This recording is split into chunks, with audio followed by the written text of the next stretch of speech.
Hi friends, ಎಲ್ಲರಿಗೂ ನಮಸ್ಕಾರ. ಇವತ್ತು ಎಕ್ಕರೆ ಇಡ್ಲಿ ಹೇಗೆ ಮಾಡೋದು ಅಂತ ನೋಡೋಣ. ಮೊದಲು ಒಂದು ಪಾತ್ರೆಗೆ ಸುಮಾರು 2 ಲೋಟ ಆಗುವಷ್ಟು ಇಡ್ಲಿ ಅಕ್ಕಿನ ತೊಗೊಂಡಿದ್ದೀನಿ. ನಂತರ 1 ಲೋಟ ಆಗುವಷ್ಟು ಮಾಮೂಲಿ ಅಕ್ಕಿನ ತೊಗೊಂಡಿದ್ದೀನಿ. ಒಟ್ಟು ನಾನಿಲ್ಲಿ 3 ಲೋಟ ಅಕ್ಕಿನ ಬಳಸ್ತಾ ಇದ್ದೀನಿ. ಅಕ್ಕಿನ ಸುಮಾರು 3ರಿಂದ 4 ಸರಿ ನೀಟಾಗಿ ತೊಳ್ಕೊಂಡು ಇದನ್ನು 6 ಗಂಟೆಗಳ ಕಾಲ ನಾವು ನೆನೆಯೋದಕ್ಕೆ ಬಿಡಬೇಕು.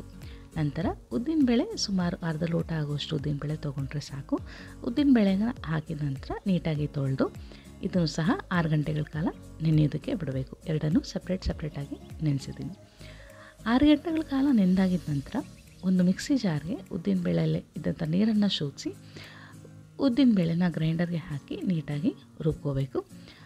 ಆದಷ್ಟು ಸ್ಮೂತಾಗಿ ನಾವು ಇದನ್ನು ರುಬ್ಕೋಬೇಕು. ಈ ಕನ್ಸಿಸ್ಟೆನ್ಸಿಯಲ್ಲಿ ಇದ್ದರೆ ಸಾಕು.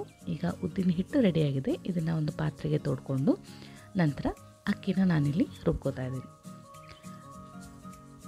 ರುಬ್ಕೊಳ್ಳುವಾಗ ನಾವೊಂದು 1/4 ಲೋಟ ನೀರು ಹಾಕ್ಕೊಂಡು ರುಬ್ಕೊಂಡ್ರೆ ಸಾಕು.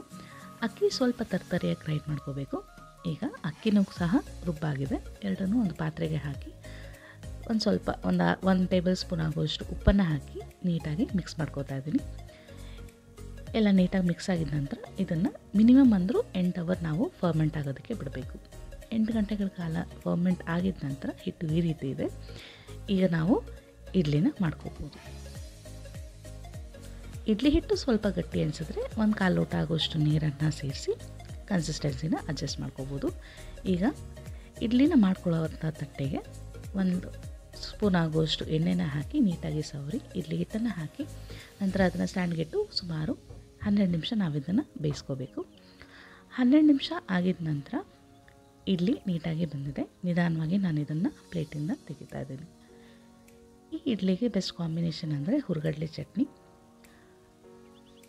ಇಡ್ಲಿ ತುಂಬ ಸಾಫ್ಟಾಗಿ ಹಾಗೂ ತೆಳುವಾಗಿ ನೀಟಾಗಿ ಬೆಂದಿದೆ. ಕೇವಲ 2 ಪದಾರ್ಥಗಳನ್ನ ಬೆಳೆಸಿ ನಾವು ಈ ಇಡ್ಲಿನ ರೆಡಿ ಮಾಡ್ಕೋಬೋದು. ಈಗ ಈ ರೀತಿ 4 ಪೀಸಾಗಿ ಕಟ್ ಮಾಡಿ ನಾವು ಇದನ್ನು ಸರ್ವ್ ಮಾಡ್ಬೋದು. ಈಗ ತುಂಬ ಟೇಸ್ಟಿಯಾಗಿರುವಂತಹ ಎಕ್ಕರೆ ಇಡ್ಲಿ ಸರ್ವ್ ಮಾಡೋದಕ್ಕೆ ರೆಡಿ ಇದೆ. ಈ ವಿಡಿಯೋ ನೋಡಿದಂಥ ನಿಮ್ಮೆಲ್ಲರಿಗೂ ಹಾಗೂ ನನ್ನ ಚಾನೆಲ್ ಸಬ್ಸ್ಕ್ರೈಬರ್ಸ್ಗೂ ತುಂಬ ಥ್ಯಾಂಕ್ಸ್ ಹೇಳೋಕ್ಕೆ ಇಷ್ಟಪಡ್ತೀನಿ. ನಮಸ್ಕಾರ.